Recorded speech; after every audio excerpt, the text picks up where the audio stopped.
The Berbers, or Amazigh as they refer to themselves, are an indigenous ethnic group native to North Africa.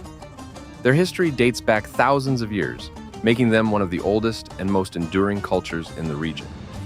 The term Berber comes from the Greek word barbaro, meaning barbarian, a term originally used by the Greeks and Romans to describe people who did not speak Greek or Latin. However, the Berbers themselves prefer the term Amazigh, which means free people or noble people. The Amazigh people primarily inhabit the Maghreb region, which includes modern-day Morocco, Algeria, Tunisia, Libya, and parts of the Sahara Desert. Despite being spread across such a vast area, the Amazigh have maintained a distinct cultural and linguistic identity that has survived through millennia. The origins of the Berber people are deeply rooted in prehistoric times. Archaeological evidence suggests that Berber-speaking people have lived in North Africa for at least 10,000 years.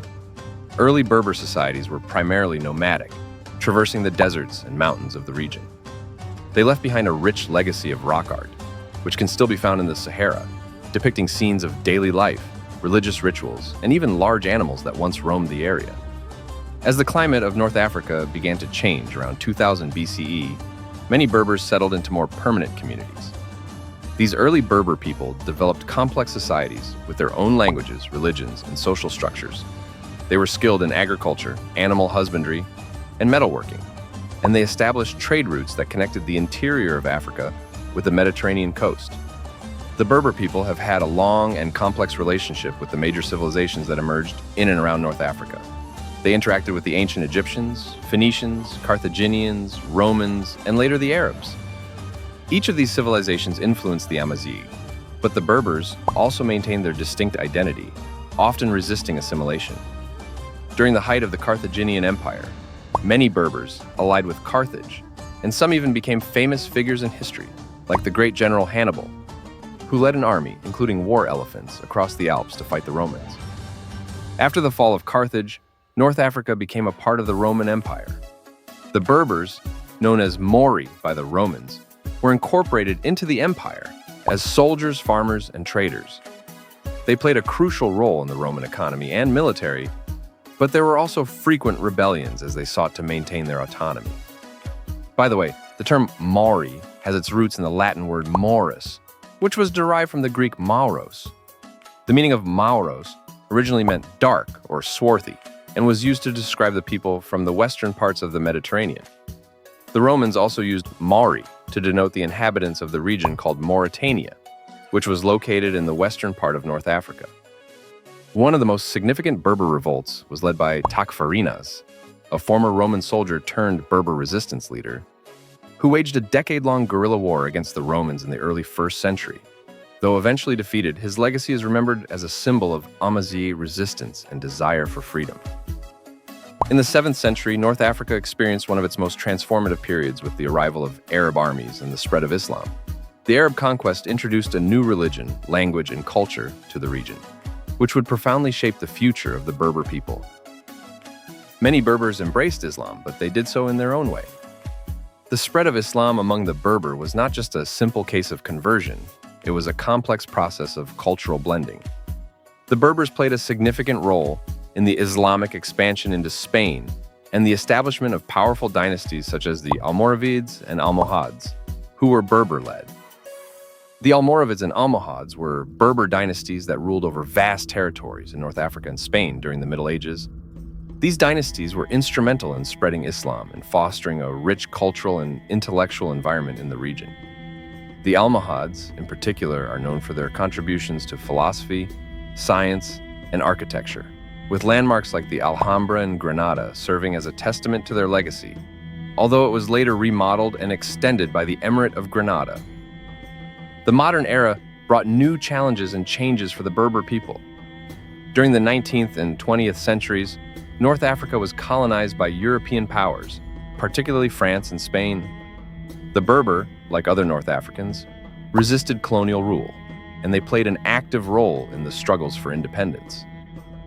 After gaining independence, many North African countries pursued policies of Arabization, which sought to promote Arab culture and language at the expense of Berber identity. This led to tensions and a cultural revival movement among the Berber, who began to demand recognition of their language, culture, and rights. In recent decades, there has been significant progress in the recognition of Berber rights. Morocco, Algeria, and Libya have all taken steps to acknowledge the Berber language as an official language. And there has been a resurgence of Berber culture with festivals, music, and art celebrating their rich heritage. One of the most remarkable aspects of the Berber people is their diversity. Despite sharing a common identity, the Berber are not a monolithic group. They are divided into various tribes and groups, each with its own distinct dialect, customs, and traditions.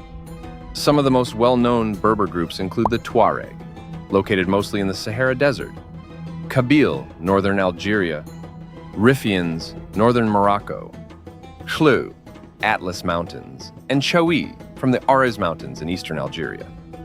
The Tuareg, often referred to as the Blue People because of their indigo-dyed clothing, are a nomadic Berber group that inhabits the Sahara Desert.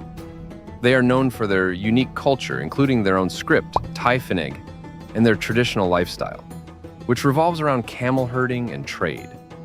On the other hand, the Rifian resistance is a defining chapter in the history of the Rifians. In the 1920s, under the leadership of el-Krim el-Khattabi, the Rifians launched a major revolt against Spanish colonial forces. El-Khattabi was a charismatic leader who sought to unify the Rifian tribes and establish an independent Rif republic. However, despite their initial successes, the Rifian resistance eventually faced overwhelming military pressure. The Spanish, with significant reinforcements and support from France, were able to suppress the rebellion. Abd el-Krim was eventually captured and exiled, but his legacy endures as a symbol of resistance and nationalism. The Kabyle people, who live in the mountainous regions of northern Algeria, are another prominent Amazigh group. They have a strong tradition of resistance and have preserved their language and culture despite centuries of foreign rule. The Khlu people, found in southern Morocco, are known for their vibrant music, dance, and festivals, which are central to their cultural identity. Today, the Berber language and culture are experiencing a renaissance. In Morocco, Tamazight, one of the various Berber languages, was recognized as an official language in 2011, and efforts have been made to include it in the education system. In Algeria, the Berber Spring of 1980 marked a turning point in the fight for Berber cultural and linguistic rights. Thank you for joining us on this journey through the history of the Berber people. If you enjoyed this video, don't forget to like, share, and subscribe for more in-depth explorations of history and culture.